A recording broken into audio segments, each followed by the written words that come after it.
শান্তি প্রত্যেকে দলে দলে ব্রিগেড চলুন। আজও শিক্ষার অধিকার বুঝে নাও, দুর্নীতিবাজ দাঙ্গাবাজ হটাও, দেশ বাঁচাও, রাষ্ট্র বাঁচাও।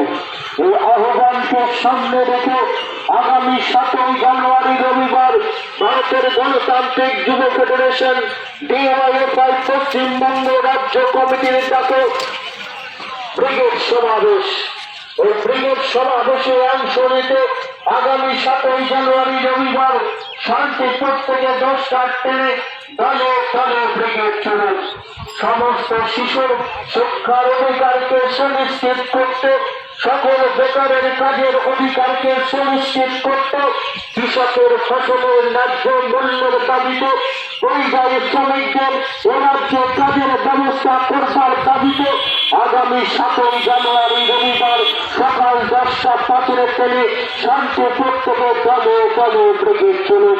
আক্রান্ত দেশের ধর্ম নিরপেক্ষতা